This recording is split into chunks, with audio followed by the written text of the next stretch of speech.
Nous sommes à Rouyn-Noranda, dernière ville avant le Grand Nord canadien. C'est ici qu'est basé Carl, le remorqueur de poids lourds. Il s'occupe de dépanner les camions immobilisés dans les lieux les plus reculés du Québec, à toute heure et malgré les conditions climatiques.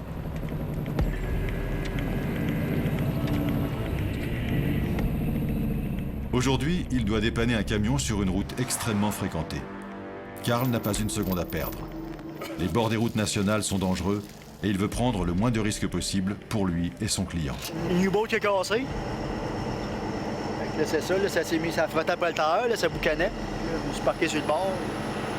C'est parce que ça tient ton différentiel.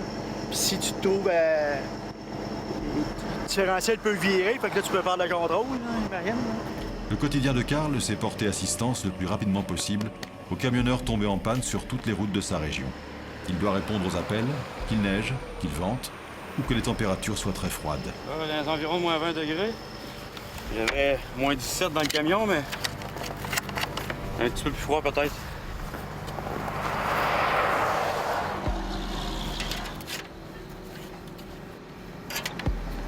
Carl prépare son remorquage en moins de 20 minutes et se met vite en sécurité.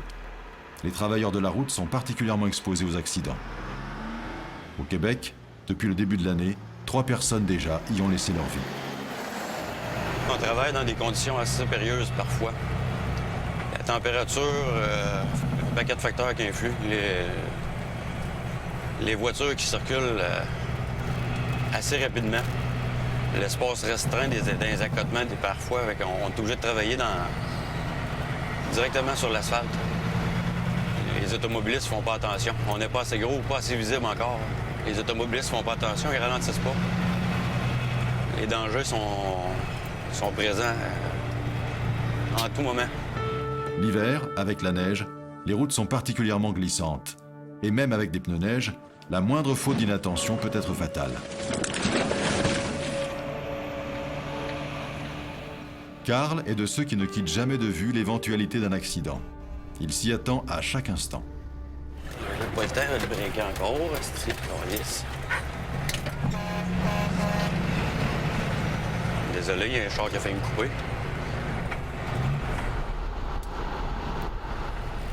Faut avoir des yeux derrière la tête en permanence, sinon c'est notre vie qui est en jeu. Même les chauffeurs de camions ne sont pas attentifs. En plus d'avoir des yeux derrière la tête, il faut regarder pour eux autres. Mais ça fait partie du métier. Carl est un chauffeur d'expérience, mais il sait parfaitement que cela ne le met pas à l'abri de tout. J'ai déjà eu des accidents. Par rapport aux conditions routières qu'on a pour circuler, c'est des choses qui sont possibles. Oui, on se fait peur des fois. On n'a pas le choix. Faut aller. On travaille dans les tempêtes. Hein? C'est un véhicule d'urgence pour aller dépanner le monde. Donc, c'est pas, on sort pas juste par beau temps. Les journées de tempête, quand les camions ont de la misère à circuler puis que ça prend quelqu'un pour aller les aider, c'est nous autres. Hein? On n'est pas des surhommes. On se fait peur parfois. On y va moins vite. On s'organise pour revenir. Facteur froid, la fatigue embarque. C'est des facteurs qui sont assez... qui sont durs à la longue. Toutes les conditions étaient réunies ce matin pour avoir un stress au maximum. Cette ville de 41 000 habitants tire sa richesse principalement de l'exploitation minière et forestière. Le trafic est dense dans la ville, mais également tout autour de son territoire. Les camionneurs se retrouvent souvent sur des routes enneigées et très isolées. Sur des centaines de kilomètres, ils ne rencontrent ni maison, ni âmes qui vivent, ni station essence. Ici, on compte 2 habitants au kilomètre carré. Mais en cas de problème, ils seront toujours dépannés.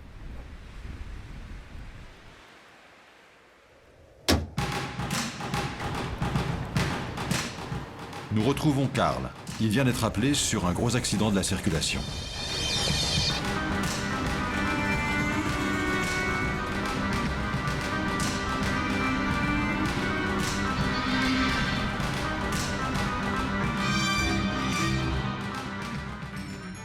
L'accident s'est produit sur une petite route enneigée.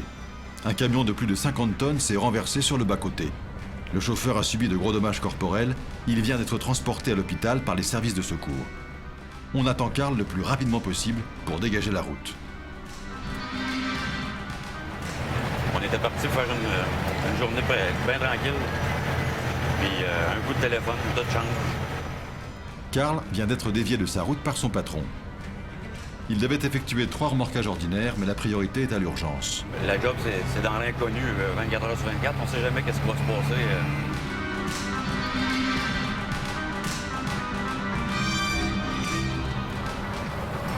Non, ça a l'air que dans le 7 et 8 à la Morandière, ça a l'air qu'il y en a un qui est sur le top dans le fossé. Je sais pas trop là. J'ai pas eu d'informations. La SQ nous a appelé tout à l'heure pour ça. Dans le 7 et 8, c'est le petit pont couvert. Ça doit être soit un voyage, un trailer à bio, ben non. Un cultivateur, on va savoir. On va voir, ça sera pas bien long.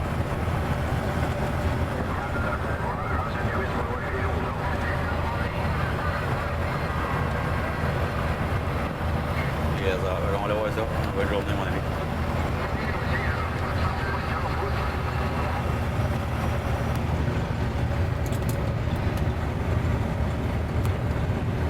On va être l'autre train après.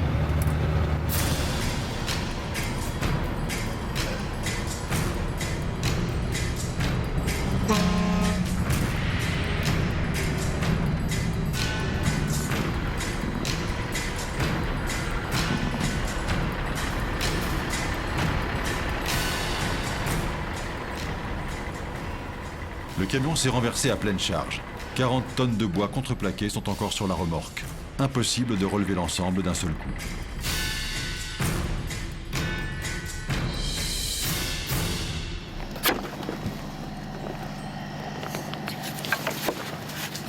Là, j'enlève les toiles, je démanche les élastiques pour les toiles. Après ça, je coupe les straps, les grosses straps, pour que mec qui relève, que le bois reste là.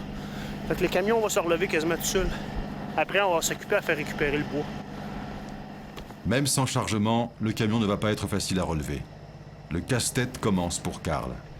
Le chemin n'est pas assez large, je suis pas capable de travailler à côté, je suis pas capable de le tirer. Faut que je me positionne pour tirer ma charge par ici, mais en mettant le truck là-bas. Donc, c'est là la logistique embarque à savoir comment est-ce que je le place. C'est qu'un towing comme ça tire franc par en arrière, ça tire pas de côté. J'ai pas un équipement fait pour tirer, pour remorquer de côté. Ça tire juste en ligne droite en arrière. Puis comme c'est là la charge, il faut qu'elle vienne par ici. Le towing n'est pas sur le même sens, parce que le chemin n'est pas assez large, on n'a pas de place. On essaie de trouver la limite du chemin pour être sûr de ne pas parquer, pas aller chercher le maximum de largeur que j'ai de besoin. Regarde, on voit le terrain. Fait qu'on est solide jusqu'ici. Si on veut pas se coucher, nous autres aussi. Karl doit trouver les meilleurs points de traction et placer son camion le plus en ligne possible, sans jamais tomber dans le fossé. Un vrai travail de précision.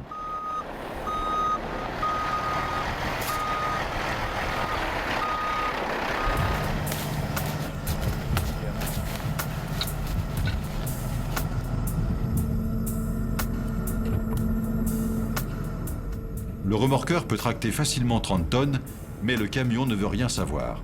Il ne bouge pas d'1 centimètre. Le treuil de Karl tracte encore trop de côté. Le truck, il veut rien savoir là-bas, hein? Non. Je pensais faire tosser mon truck, ça va marcher.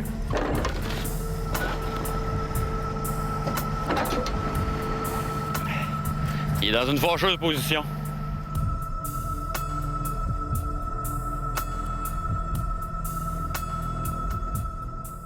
Karl va devoir changer de stratégie et tracter en 2 temps.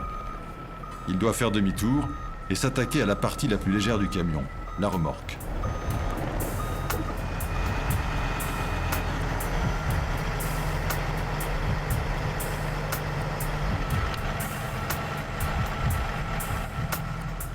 Le treuil de sa remorqueuse est puissant. Avec de tels tonnages tractés, Karl n'est jamais à l'abri d'un dérapage.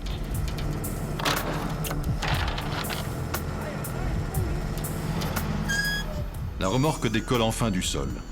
Il aura fallu plus de 2h30 à Karl pour commencer à faire bouger la première partie du camion.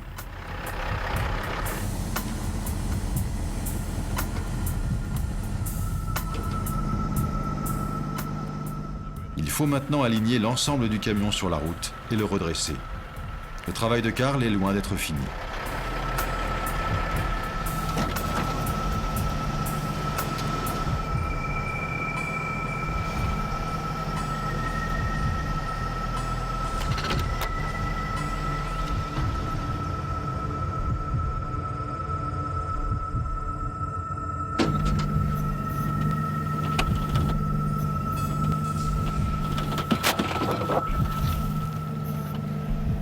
Et voilà, il est rendu à terre.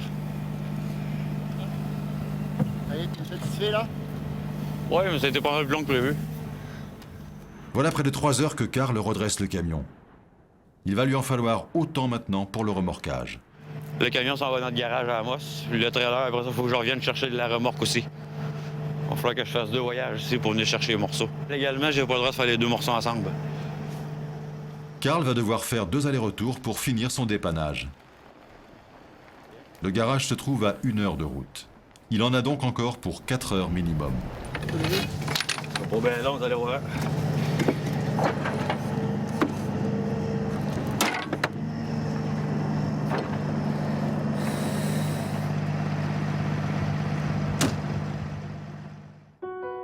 Et c'est parti pour 1 heure de route. Karl a effectué la partie la plus difficile de son travail. Il va maintenant rouler sans perdre de temps, mais en gardant à l'esprit que la route est couverte de neige et qu'il doit faire preuve de la plus grande prudence. Il se rend à Amos, au QG des remorqueurs Belles-Îles. C'est ici que le camion va être stocké avant d'être récupéré par ses propriétaires. Par chance, Amos est sur son trajet. Ça va lui faire gagner 1 heure de temps.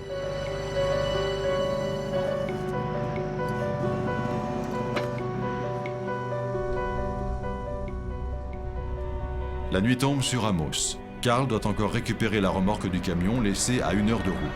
Il est presque 21 heures et il faut finir le travail. Karl ne compte pas ses heures, il n'a pas le choix. Il peut travailler ainsi 24 heures sans interruption si la demande l'exige. Il fait un métier d'urgence et n'a aucun horaire fixe.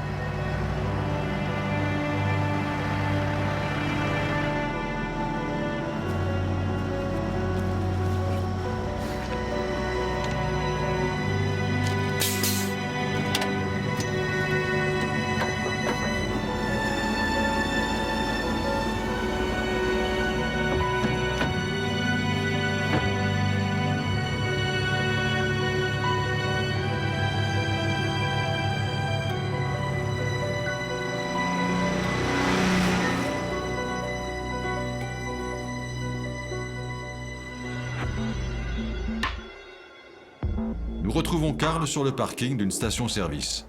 Il est 11 heures du matin. Il dort encore dans son camion. Karl s'est couché à l'aube. Toute la nuit, il a dû faire remorquage sur remorquage.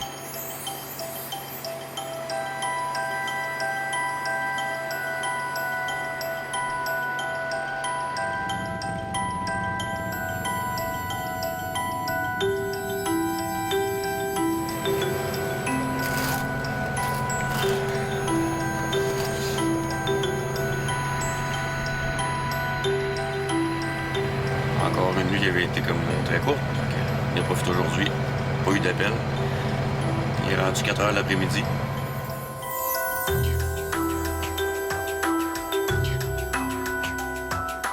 Cette nuit, Karl a remorqué un camion en panne de moteur sur le bord d'une route. Il devait être à la première heure au garage. Un camion arrêté est un camion qui perd de l'argent pour son propriétaire. Alors les clients de Karl ne veulent pas attendre.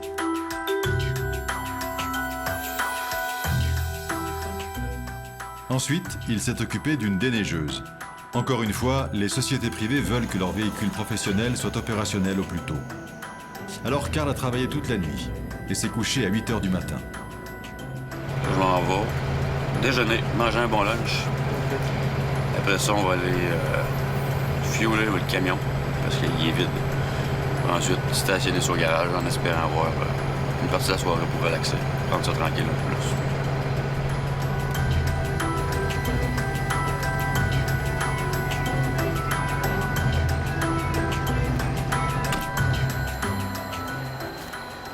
Karl va donc prendre son petit déjeuner à 16h15. Des moments de repos comme celui-là, Carl n'en a pas beaucoup. Alors quand il les a, il les apprécie. C'était caché. C'était caché. Dépilé. Avec ton entrée champignon. Gratiné? Oui. S'il te plaît. À 5 h l'après-midi, c'est pas le temps de déjeuner, c'est le temps de manger. C'est un lunch normal. Si j'aurais fini à 7 h le matin, j'aurais déjeuné. Après ça, j'aurais été me coucher. Que je me couche le matin ou le soir, c'est l'heure du souper, je soupe.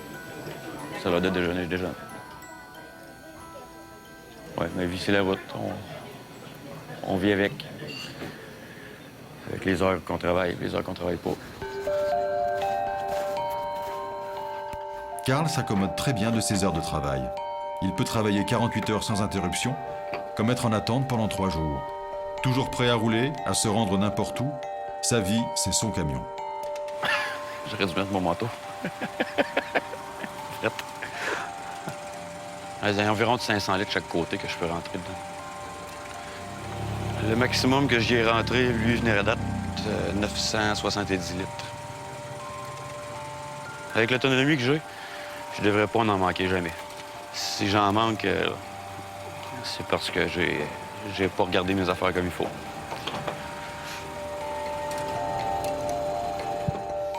« 712 litres. On saura pas comment est-ce qu'il rentre dedans. Les pompes arrêtent à 700 litres. Si la pompe ne délivre pas plus de 700 litres, ça fait tout de même une petite facture qui s'élève à 990 $, soit 750 €. Mais l'autonomie est de 3500 km.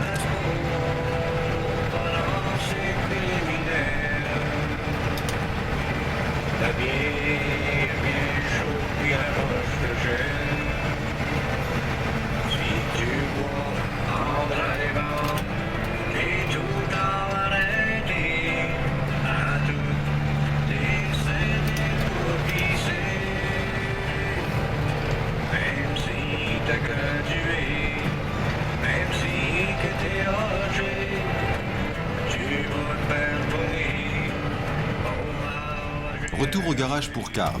Il a enfin le temps de nettoyer son camion. Normalement, il le fait tous les jours. C'est indispensable pour enlever le sel. C'est indispensable pour la longévité du camion. C'est un camion 2005 qui a été vendu à l'origine pour le transport de bois longueur. Nous autres, on l'a acheté il fait 3 ans. Il y avait déjà 700 000 km. On l'a modifié pour mettre notre équipement après. Il y a environ 200 à 250 000 km de fait avec. Je suis passé les 915 000 km environ. D'ici Noël, j'envisage le million. Et pour atteindre le million de kilomètres, Carl ne lésine pas sur ses heures supplémentaires. Dès qu'il a un moment, il bichonne son joyau. Il va même jusqu'à payer de sa poche des accessoires chromés ou lumineux. Il entretient continuellement le moteur et la carrosserie. C'est ma maîtresse. Mes chums, ils rient de moi. Au garage, ils rient de moi parce que je l'appelle ma maîtresse. Ça fait des années. Depuis que j'ai ce camion-là que je l'appelle ma maîtresse, puis il trouve ça drôle. Ouais. Une passion. Ça s'entretient, ça a l'air.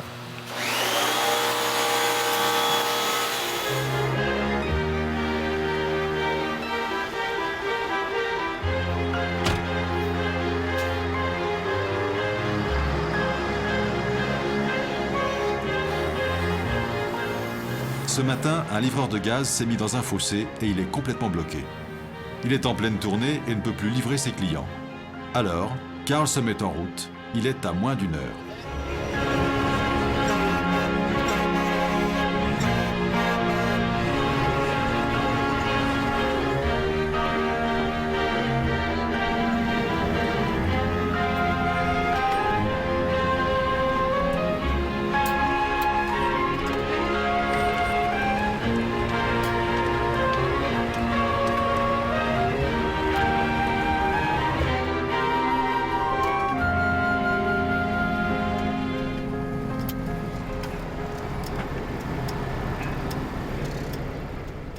Après une grosse heure de route, Carl trouve enfin le bon endroit où le chauffeur l'attend.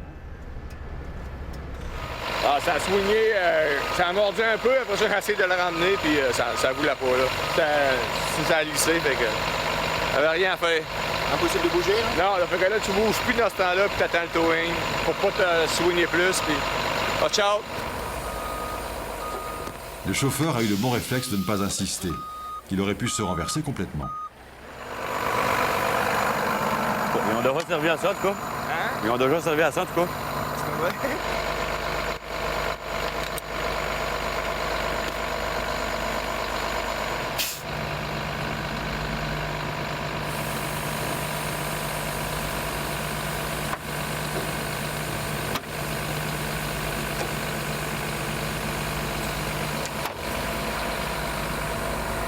Fais enlever le break. OK. Tu vas pas au gaz. Carl demande l'aide du chauffeur. Les roues ne sont pas suffisamment dans l'axe et il faut monter dans le camion pour aider la traction. Essaye de sortir de là sans le briser.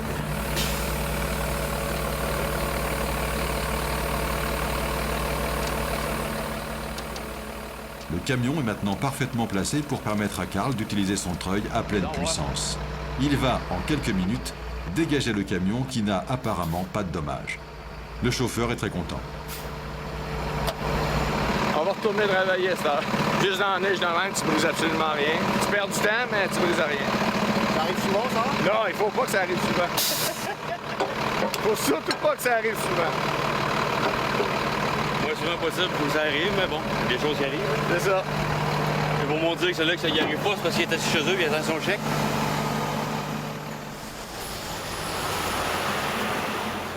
Carl, grâce à son intervention rapide, a permis au chauffeur de ne pas perdre sa journée. Le chauffeur exprime son contentement à Carl, chose qui n'arrive pas si souvent. Oui, il était content. Il peut continuer sa journée, enfin. Il commençait sa journée, puis un des premiers clients, il laisse en bas de l'entrée. Ça rallonge une journée.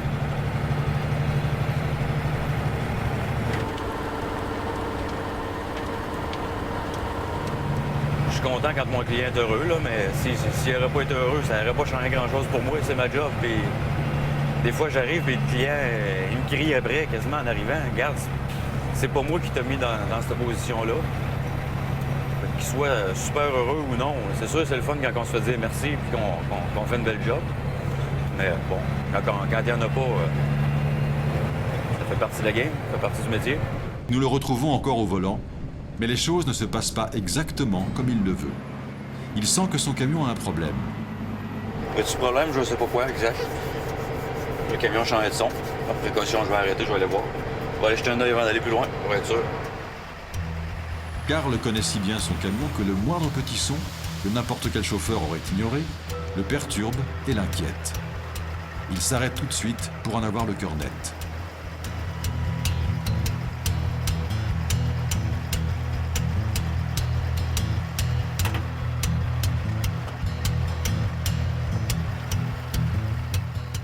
Avec tout le trafic de la route juste à côté, il a du mal à trouver d'où vient le bruit.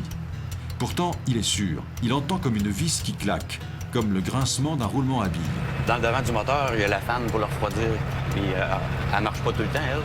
C'est une cloche, c'est un système de pression à l'air qui fait qu'elle fonctionne quand il y en a besoin. C'est un bearing qu'il y a là-dedans, puis il est en train de se briser le bearing. Règle générale, les gars s'en rendent presque jamais compte. Quand ils s'en rendent compte, c'est quand le bearing casse. Quand il casse, la fan part, puis elle tombe en avant. Puis elle passe au travers de tous les radiateurs. J'ai 4 ou 5 radiateurs, là, tu sais. Puis c'est une job de plusieurs $1000, là, tu sais. Et même si pour beaucoup de chauffeurs ce bruit paraîtrait mineur, Carl, lui, ne veut pas laisser passer. Ça m'agresse, là. Il y a quelque chose de pas normal, là. On va commencer par voir s'il y a quelque chose à réparer. On va commencer par voir s'ils trouvent quelque chose.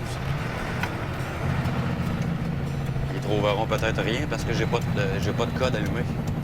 Carl sait que s'il n'anticipe pas les pannes de son camion, il peut lui aussi se retrouver coincé au bord de la route. Et ça, il n'en est pas question. Une radate en 12 ans de route, j'ai jamais resté en panne. J'ai jamais testé d'être remorqué. Et j'ai toujours dit que moi, j'irais pas sur une dépanneuse. Okay? Faut que je m'arrange en conséquence. Il n'y en a pas question. Le coup de la remorqueuse remorquée, ce n'est pas pour lui. Carl en fait une question d'honneur. C'est lui le remorqueur et c'est lui qui remorque. Et son plus beau trophée, il ne sait plus à le prendre en photo, c'est le remorquage de son collègue de travail.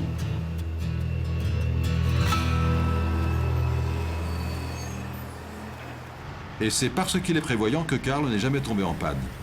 Quelques minutes seulement, après avoir découvert son bruit anormal, il se retrouve au garage pour un diagnostic électronique. Son clic-clic peut venir de son ventilateur, mais il n'en est pas sûr. Je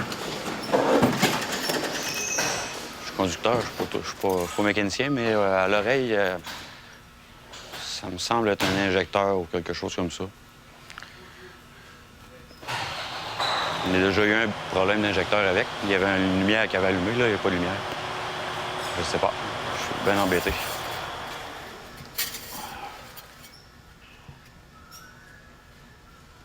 On n'a pas de problème. Il n'est pas là, le problème. C'est mon chouchou. C'est ma maîtresse, en gros. Autant que je passe avec. Karl est bien embêté, car pour lui, son camion est bien plus qu'un outil de travail.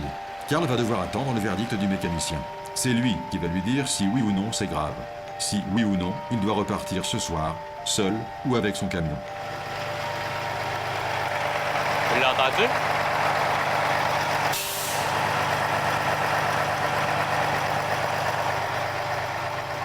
Mais le mécanicien ne souhaite pas se prononcer tout de suite. Il préfère attendre le résultat des analyses de ses appareils électroniques. Il mesure tout, échappement, compression, cylindre, et visiblement, quelque chose ne tourne pas rond. Karl ne tient plus en place, il a besoin de savoir.